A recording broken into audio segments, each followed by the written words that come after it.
This video is the first video in a series of videos that covers Unit 2 content in Tophat. This also refers to the Unit 2 Part 1 PowerPoint lectures for Unit 2. Unit 2 Part 1 PowerPoint lecture notes covers these learning objectives. Take some time, pause the video, and read through the learning objectives. The first learning objective we will cover is distinguishing between mixtures and pure substances and classifying pure substance as elements or compounds. So matter is anything that has mass and takes up space. This is the same definition that you've had since you were a little kid when you first learned about what matter was.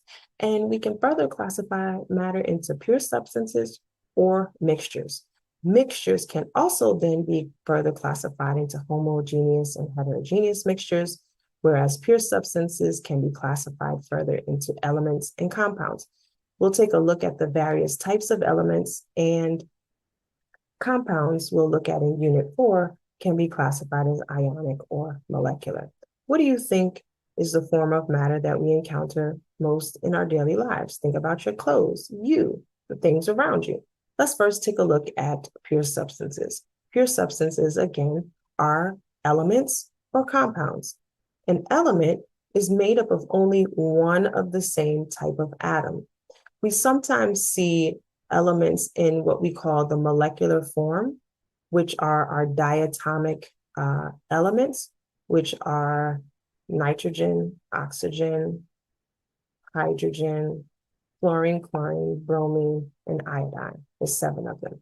And they only occur as diatomic molecules, right?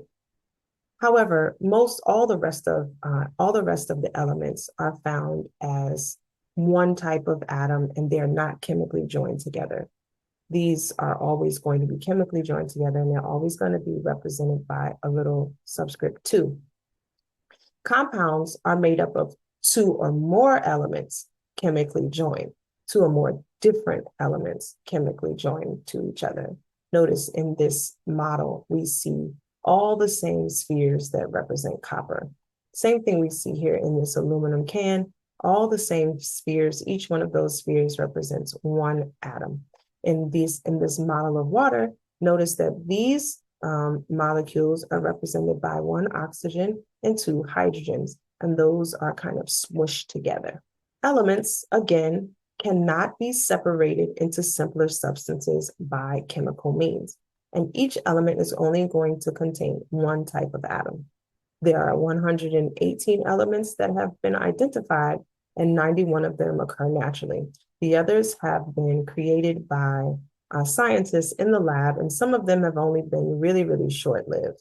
You've heard of the Hadrian CERN collide. What is it called?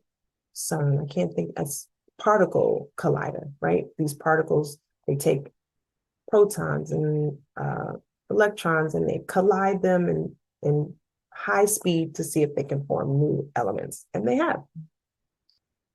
Compounds, again, now contains 2 or more different kinds of elements in a definite ratio. Here are some common compounds that you may have seen in your daily life, and these can only be separated into their pure elements by chemical means, right? What are some other compounds that you come in contact with? Notice here that hydrogen peroxide has 2 oxygen atoms and 2 hydrogen atoms chemically joined together. We'll take a look at these chemical formulas in a moment. Mixtures now are a combination of 2 or more pure substances, and each one of these pure substances are going to retain their distinct identities. They are not chemically combined with each other, and they can be in different proportions. Like some people like their Kool-Aid really, really sweet, and some people don't. So that means that, there's sugar, water, Kool-Aid mix. Back in the day, we had Kool-Aid packets. I think now you have to buy the whole thing together. That's not real Kool-Aid. Anyway, my mom would make the best Kool-Aid. Hers had lemon juice, it had pineapple juice, and she would cut up slices of lemons in it, and she would put soda. So that was like a super heterogeneous mixture of Kool-Aid. right?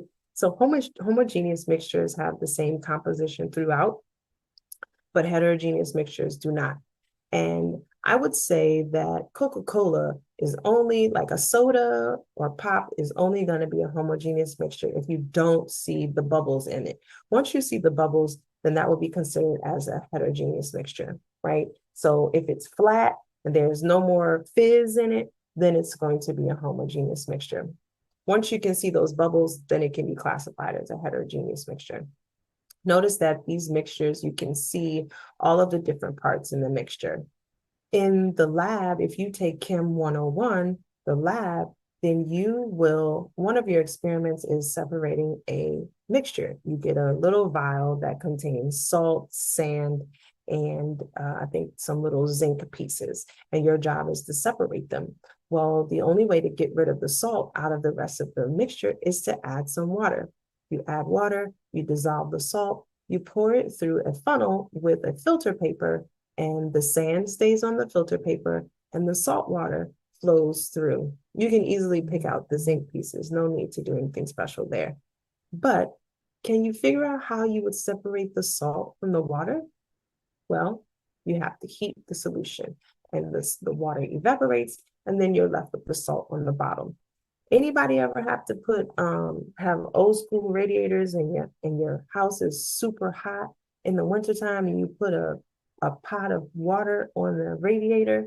You ever notice what happens after the water all evaporates out of the pot? There's like this ring of white stuff in there. That's all the dissolved solids that are in the water that is left back in that pot. So quickly, matter can be classified as pure substances or mixtures. Pure substances can be further classified as elements or compounds. Mixtures can be further classified as homogeneous and heterogeneous mixtures. Use this schematic here on this slide to help you classify the difference between mixtures, pure substances, chemical compounds, elements, homogeneous and heterogeneous mixtures. Let's do a little bit of practice. Pause the video for a moment and see if you can answer these questions and identify these substances. Ready for the answers? A, pasta noodles. These are the regular, plain old regular pasta noodles, not like the wheat pasta that's got little flecks of wheat in it. That would be different than pasta noodles. They would still be mixtures, but there's a question coming up that I want you to pay attention to. Why I said all of that I just said. Aluminum foil now is pure aluminum. It's a pure substance. Helium, gas, is also pure. Air is a mixture, however. Now, are any of these homogeneous or heterogeneous mixtures?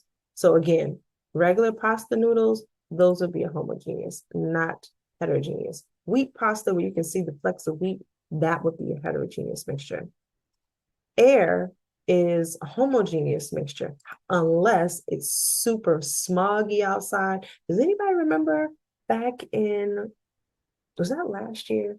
I remember we were getting ready for prom, where there was this orange haze in the sky and the air was thick and it was smoky and all of that. That was more like a clouding, but it was definitely not a homogeneous mixture. It was more like a heterogeneous mixture because you could actually see the particles in the air. All right, what about number 2, hot fudge sundae? It is a what? A heterogeneous mixture. What about body lotion without any flecks of like, I don't know, like glitter, right? That would be a homogeneous mixture. Sugar water, as long as you can't see the sugar water at the bottom of the container, it's a homogeneous mixture. The peach pie, you've got all those different parts to it, would be a heterogeneous mixture.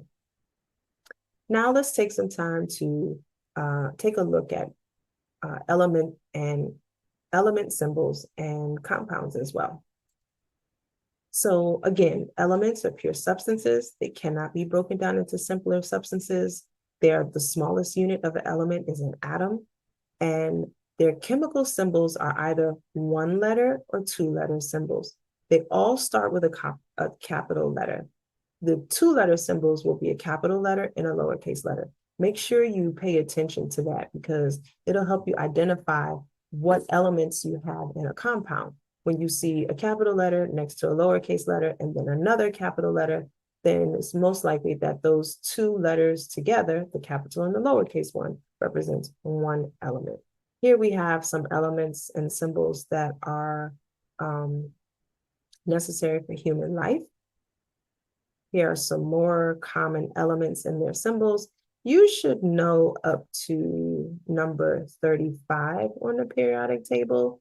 You should know up to about krypton, mainly because we're going to be using most of these elements often in looking at chemical formulas and that sort of thing. So I'm not going to test you specifically on what element is the letter V, right? I'm not going to test you on that, but you should know their names and their symbols for looking at compounds and that sort of thing.